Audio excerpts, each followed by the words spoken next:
So here's two examples of the different types of Tassac or Messer, Bauernwehr, Hmm. Hauswehr, each of these interpreted with different names. This example, lower example in this case, Hmm. is from the Czech Republic. It's an earlier style of blade. It's probably a 15th century example. Um, you may just about be able to see, if I manipulate the angles to Hmm. catch the light, that there is a sudden difference in the texture of the metal here. Yeah. And this is indicative of a wooden handle which would have fitted onto this tapering blade held on by these metal pins. We have the nagel, or the nail, which is just literally riveted through and hammered onto the end.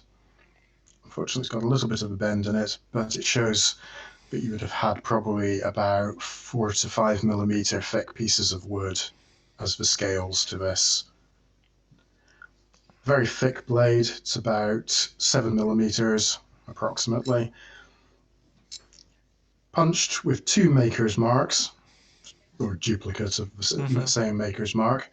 I shall try and zoom in. This may lose focus, Yeah, it's but you slightly out might of well be focus. able to see. Let's see, in that case, probably about there. Oh. But there's two marks there. And as I say, a difference in corrosion on both sides, which shows how far the grips went up to. As time goes on, the style and production of knives changes. So that's one example. This is another example of a similar case.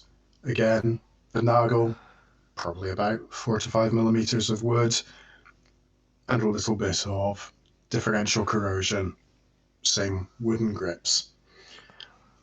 This is 16th century in Mm. comparison, and it becomes a very different Hmm. piece. You should be able to see two holes at the back. Yeah.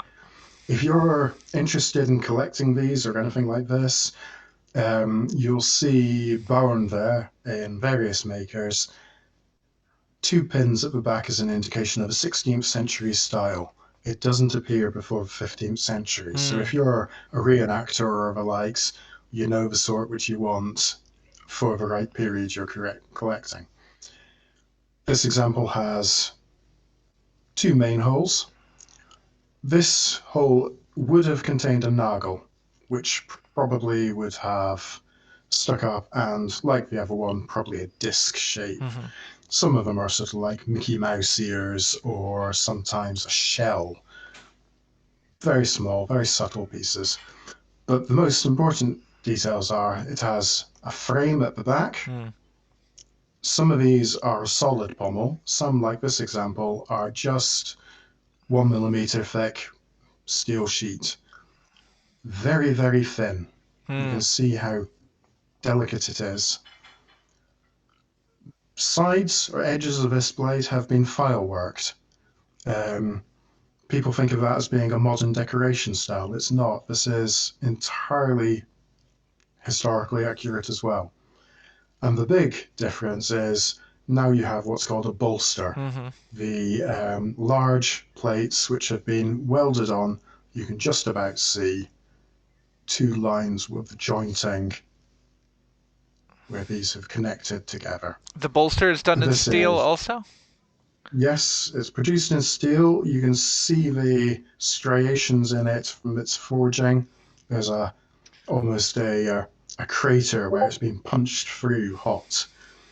But there are also lines on here where it has, like the piece here, been file worked to create decoration. Side is a little bit better, and you should be able to see that there are little streaks and little notches, and this little sort of hook which protects your hand. Mm.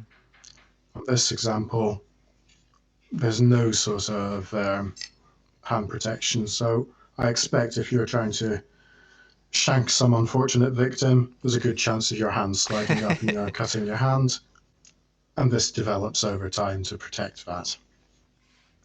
So this is evolution, development over time of different types of the short messer, and it shows you a good example of how these would have been used for general carry. It would have been something which almost every single person would have had in society at this time.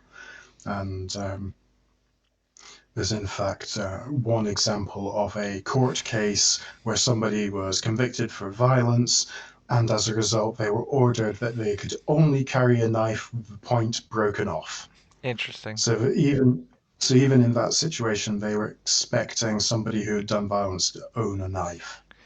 And these designs occur contemporaneously with other what would be considered utility or daily knives Yeah. that are not for fighting. These are decidedly fighting knife designs. These that Yes. have This, they're so thick in the back end that have a noggle, etc. this is an example of a replica eating knife, and that's the sort of thing which would be carried for everyday use, for cutting your meals, for producing any sort of thing which needs cutting, cutting a piece of cord or something like that. And of course, it would have had shears and scissors and every other specialist tool for anything that used a specialist knife. So there's no Um, confusion between the two. If someone is carrying one of these Baronware, they everyone appreciates that they think that they're Rambo or what have you. But it's still understood that it's like you pointed out, it's so ubiquitous. It would be like going outside without your hat on, not having one, yes. perhaps. In that period, you would probably have been looked at as being a weirdo for not having a hat.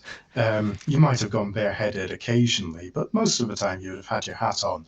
And the same way you would have always had something on your belt. Hmm. Your belt would have carried a purse. Your purse would have contained money.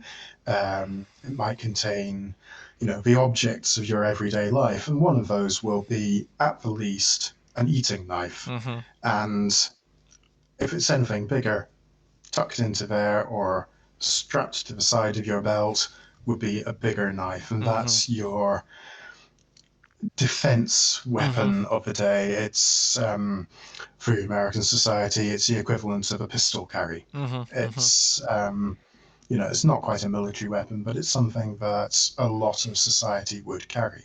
One of the things you've got to remember as well is that violence is endemic in this society. The rates of assault and the rates of murder, violent conflict are much higher than modern society. And in this, you probably wanted a defense Hmm. because you've got bandits, you've got robbers. If you had to travel from one city to another, there is a genuine risk of death just at the hands of people who were, considered the origin of the word villain. Hmm. Really, in English, a villain is somebody who's outside of society. Hmm. So, these sort of outlaws were a genuine risk all the way up until the 18th century highwaymen, for Hmm. example.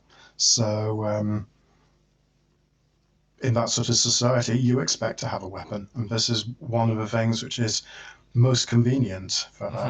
that. So yeah, walking around like this, you wouldn't have looked at the person as, oh, that guy's acting like Rambo. It's just, oh, the guy's got a weapon. Um, which then raises the question of the bigger examples. And if I reach across, we hinted at it a little earlier, then we get this example. Hmm. And if I just move this out of the way, pop this here, and you can see I need to pan my camera out to get the whole thing into view. It is a monstrous example. This, by the way, is a scale, if you can see it, and Yeah. that's about 45 centimeters. So that gives you an indication of just the sheer size of this. Again, it doesn't have any guard Hmm. whatsoever. I'm going to have to, excuse me a second, sorry. I'm going to have to move this along because it's too big to fit into the view. Um, But if we get in closer, we can see that this is an example. Again, no cross at all. We've got the archaeology of differential Mm-hmm. corrosion, which shows this would have had wooden grips, which went to about there. Mm. So it just continues over the nub of the start of the blade. An interesting detail, which is very unusual to survive, is you can possibly see that there is a circle just here. Mm-hmm. And that isn't another hole, Mm. but it's a dent where the smith who has been making this has fullered out the blade a little and has punched the holes and has done one hit for a third hole and then changed his mind. And it hasn't gone through. So he's gone, dunk, actually, no, I'm only going to do 2 holes on this one. And then later on, 2 pins get That's put into great. place. But this little piece is a sort of ghost of the hand of the blacksmith who worked it, and his working in the spur of the moment, just deciding to change his mind as to how many pins this one would have. And you can see just here it also has a stalk. You can almost see that there is a little bit of a flare out Yeah. going here, and that would have originally had a small metal cap, probably much Mm-hmm. like this example here, relatively thin metal. No need for balance or counterbalance, more accurately. The blade itself is quite pronounced. If you give me half a second, I shall tell you. Starts off here at 7.1, no, 7.7 Mm. millimeters, and down here towards the end, it's just 3.1 millimeters. That's quite a So lot of it's taper over a short distance, relatively short awful distance. lot of taper over just, let me get your lighting and shadows there, just over 60 centimeters. Yeah. So this is a very aggressive tapered piece. You don't need a pommel to counterbalance that. It will move fast for fighting. And this is the sort of thing which a person might well have looked at being carried and going, he's a bit of a Rambo, isn't he? Because it is such a large Yeah. example. These are uncommon, Mm-hmm. not unique by a long means. There are examples in a couple of museums around the world. So probably a few dozen of examples of this surviving. Now, James, So it's because of the state that it's in, we may not be able to tell. But as far as the cross section is concerned, it looks like it's probably just a standard wedge. Is there any way to tell if it had what we would call a secondary bevel put on the edge? It looks to me like there might be some work done towards there the is. edge. I'm not sure if you'll be able to see it if I Yeah, put so my when it was laying camera and the flat, light. the reflection was giving us, I Yeah, think, some of the edge work. you There can you you go. can catch Yeah. Hmm. the angle there, Yeah. and it's if I put the light over it to get a shadow. Let's see where it's crisper. You should be able to see that there is Yeah. Right there. approximately, if I tip this and get my Mm, hands mm, free, it's about not quite 2 millimeters, a little bit mm, less than, yeah, 2 millimeters, about two millimeters from the edge. So it mm-hmm, will taper, and then just the last little mm. bit goes in to give it its sharp edge, um, becoming less pronounced as you get towards the tip, obviously. So the tip is closer to being a flat saber grind.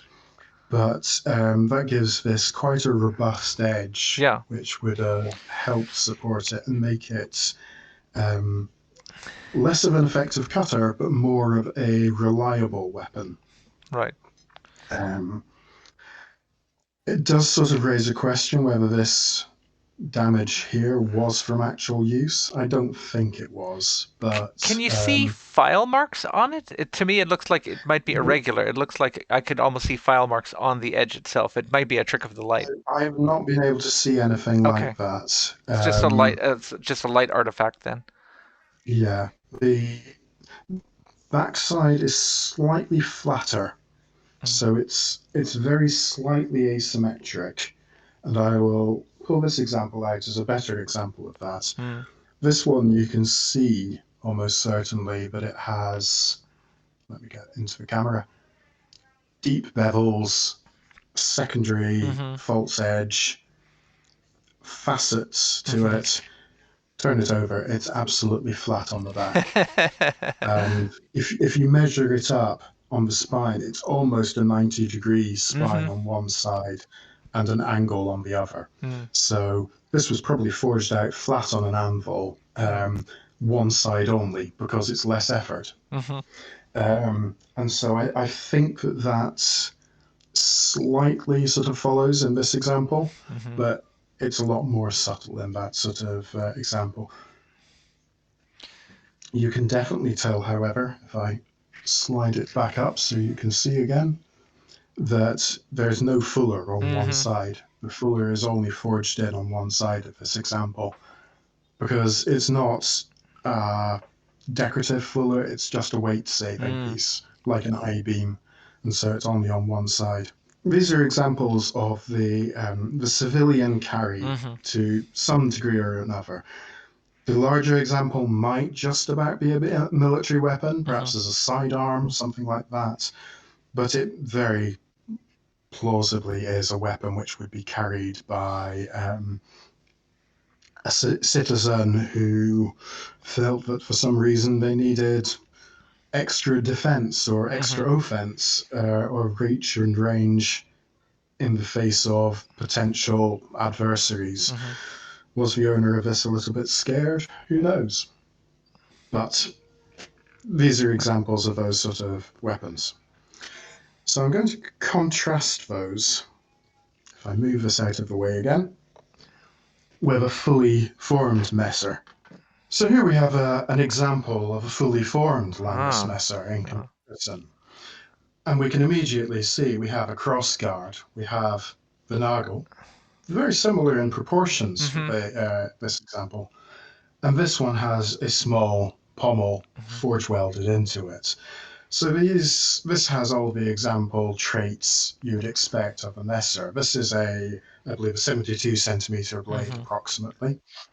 Um, 3 pins, one missing. And I suspect that this was a hunting messer. Mm. The reason for this is it has a remarkable lack of distal taper. Mm. It's a very stiff blade, the sort of thing which is designed for thrusting. And I can see it being used for a thrust to kill probably not a boar, but a deer or something which has been caught in traps and nets and the likes.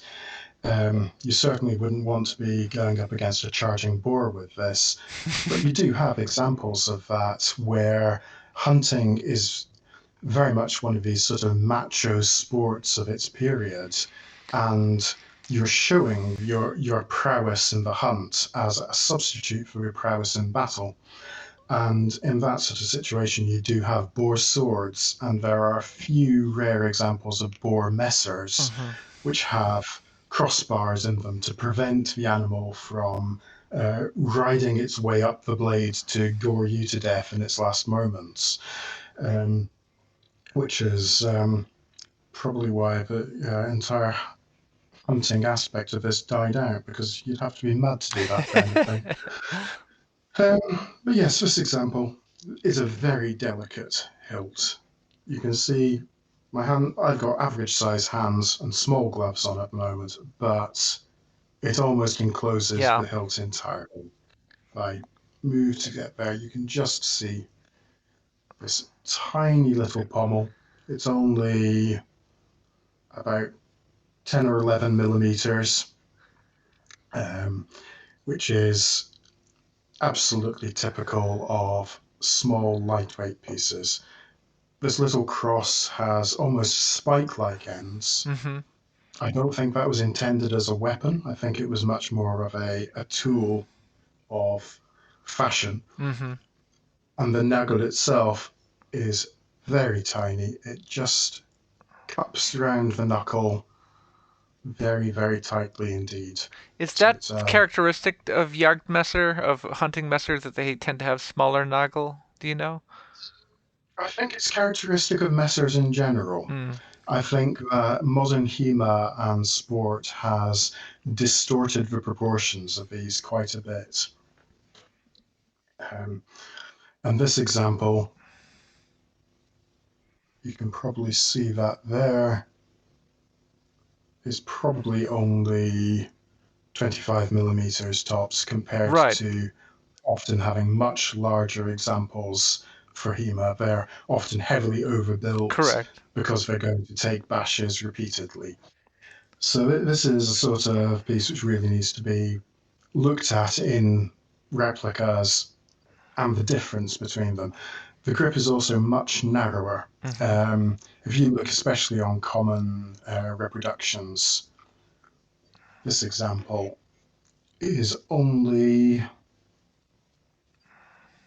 can tell you in 1 second, 12 millimeters Mm-hmm. there. So the pommel just there, 11.4. So yes, less than half an inch wide. So these are very narrow Mm-hmm. grips compared to the sort of thing you expect. A lot of the reproductions for HEMA and the likes are too bulky in width as well as in cross section. Mm-hmm. So they just you're holding something which is much bigger than the real things would have been. And this, I think, would have helped with the dexterity. These Mm. are much more agile and lightweight weapons. This example is less than 800 grams. I don't have the exact number in front of me, but I'll Yeah, flash it up on screen it, for an update. it's easy to think of. I like how you described it as delicate because it's not at risk of falling apart if struck or anything like that. But it's very Yeah. easy for a modern fencer to understand that something like a small sword is delicate because I think we have a lot more exposure to them. And so even when you gear up with all of your gear, your fencing gear, you understand that you're using a weapon that requires a lot of finesse because it's meant to be manipulated very lightly and it's not overbuilt. But I suspect that you're correct that many of the modern reproductions don't take that into account, depending on what original source of messer they're looking at. And this is a perfect example. This is closer to many small swords than sabers. Yes, it's very much an example which I'd expect to see handle like a small sword. Um, On the other hand, you do get military weapons of these, Hmm. so there is a whole spectrum of these. But I think this illustrates that there are entire types which are underrepresented, which are underestimated in their finesse, and how that those weapons are being depicted and being recreated. If you're doing Johannes Lecuchner, for Hmm. instance, as a HEMA martial artist. You look at the depictions, you're wearing civilian clothes. Hmm. Chances are you would not be carrying a military weapon. You'd be carrying your civilian messer for going out on the town, making yourself look good. Hmm. You want to be able to show off that you're you know, a civilized and cultured man while you stuff your enemy into a sack and then play backgammon sitting on him. Um, and in all this sort of stuff, you would probably expect to have much more delicate weapons, which are used with finesse as well as ruthless brutality. Hmm. And this, I think, is one of those sort of paradoxes of medieval sword design. People expect them to be heavy choppers and Hmm. things, even though we know they're not. It's still a little bit of an assumption. And even if you hand quite a heavy weapon to somebody who hasn't done any martial arts at all, or any sort of cutting or competition cutting, often the first response will be one of two things. And either that's, oh, it's so heavy, or, oh, it's so light, often with exactly the same weapon. Mm-hmm. Um, a good example of that is if you hand a medieval sword to somebody and a carton of milk or water or orange juice, something like that, and they weigh exactly the same amount. Yeah. And people will say the sword weighs more. Mm-hmm. There is a weight to the object which changes your perception of it. And these are a great example of objects which challenge your perception of this. Mm-hmm. But I mentioned that these are probably civilian carry. So I'm going to pull out an example which is the very opposite of that. Oh boy. And sadly, we can't go all the way to a Kriegsmesser. I don't have one of those. But I do have this, which is almost certainly would be considered a Grossmesser, Mm. which continues all the way out, way off out of the range of the camera. Unfortunately, the tip is broken. Mm. This piece is missing probably about the last 8 centimeters of blade. You can calculate or you can extrapolate lengths using Peter Johnson's geometric proportions. And the proportions of this example, with the width of the cross to the length of the blade to where the very subtle fullers are, suggests that this one had a modular construction. Mm. And if it did, then the tip of the blade would either have ended just about here, 1 centimeter, so it would have had to go in a tiny little radius, or it would have continued for about 8 centimeters. So 8 centimeters is a reasonable assumption. This is an example found in Croatia, Mm. and as you can see, the hilt is much more Mm-hmm. robust, is the best way of putting it. You can see it extends out beyond the hand. It has a hollow pommel cap, but quite a solid piece. Oops. The distal tapers are much chunkier. This Mm-hmm. is closer to 9 millimeters here, about 8 millimeters here. And this, as a protective knuckle, is much bigger and Yeah. much more what's being done by reproductions by most of the companies. Interestingly, as you can probably see from this sort of shape, I don't think that these were called nagel. Mm-hmm. I think that this was possibly called a thorn or tyrna. Mm. And you can see the shape is reminiscent of a rose bush Mm-hmm. or a similar thorn of that sort. You also get the very broad types, and I think that those were quite often called tongue or zunga. Mm-hmm. So you've got examples of different shapes having different names, and you find one or two of those mentioned in period texts. This example still has some of its wood. Mm-hmm. What you can just about see is that there is a little section here, Yeah. and that might well be indicative of wooden pegs rather than Interesting. metal pins. So it might well have been all wood and hidden away. Do we have any So that's, surviving examples that show that are intact hilts? yes, Yeah. Okay. Henry VIII's Ah. example has Okay. wooden pegs, which we mentioned earlier. So yes, we also have Jasper Smith has a private collection Mm. in the Netherlands, and that has a couple with all wooden hilts. So the assumption that metal pins have been Mm-hmm. lost is not necessarily accurate. I think that some of these would have been all wooden rather than wood and metal. Of course, it could be that these were hidden out. One other question, while it just But springs to mind sure. real fast. The construction between swords is slightly different, and I noticed that the tangs often taper quite dramatically away from the cross. Is there any indication that these were either untreated or iron, as some sword tangs were? I'm afraid we haven't done metallurgical analysis of Okay. this, but it's certainly plausible. There is a little line here Mm. which might be a hint of a forge weld, Mm-hmm. but it's not very clear. Mm-hmm. Mm-hmm. Mm-hmm. Um, I think they they kind of used a mix of materials when Mm-hmm. they're producing stuff, so I think it could well be a case of different approaches for different designs.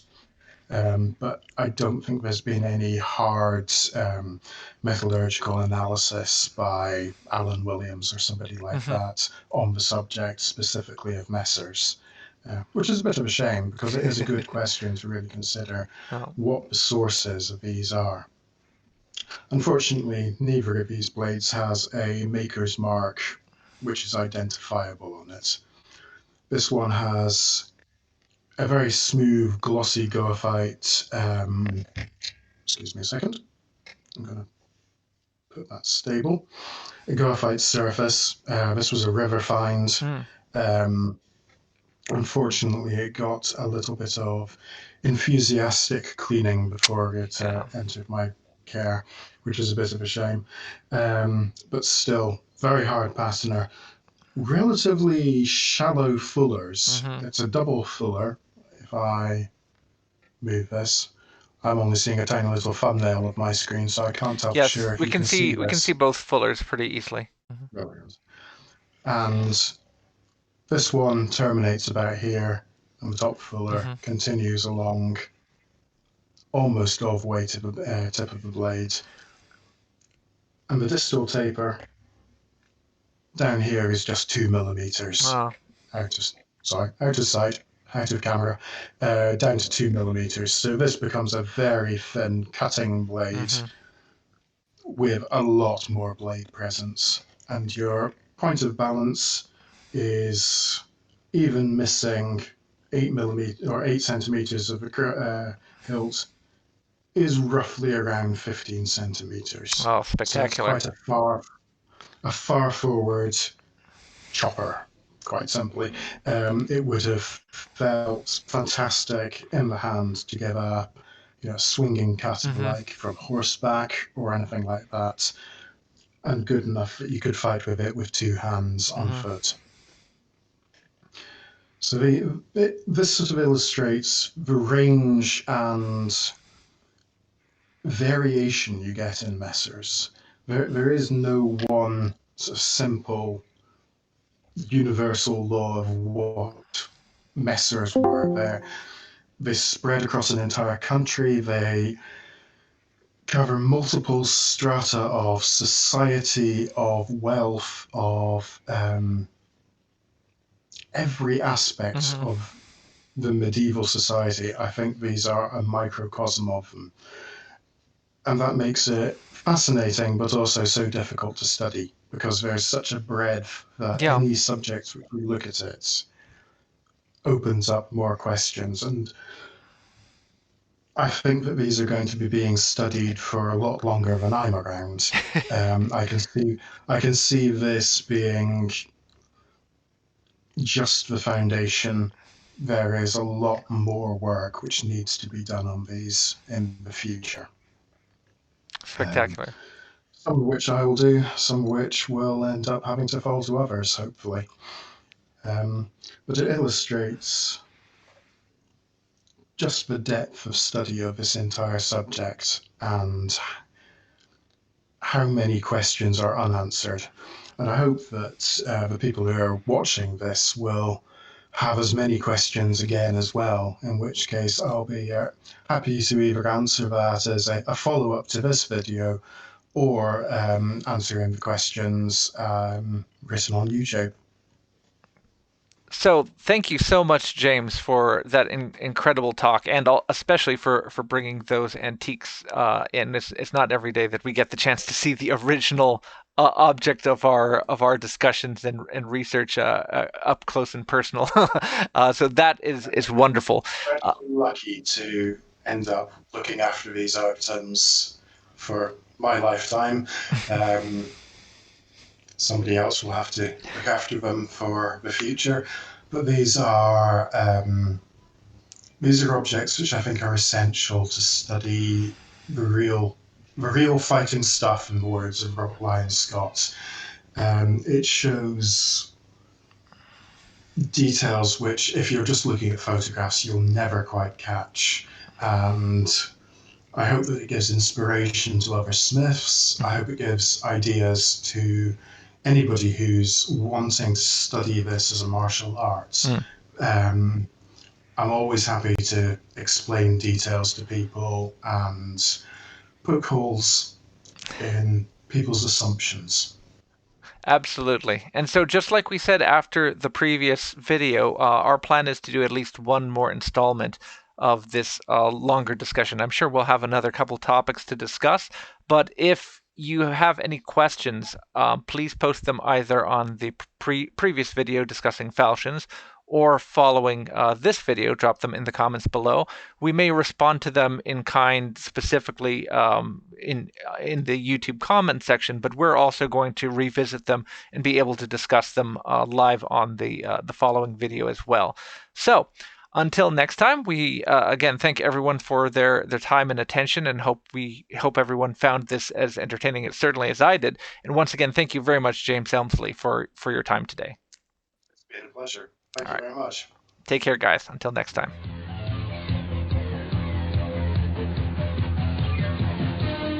It is the 31st century.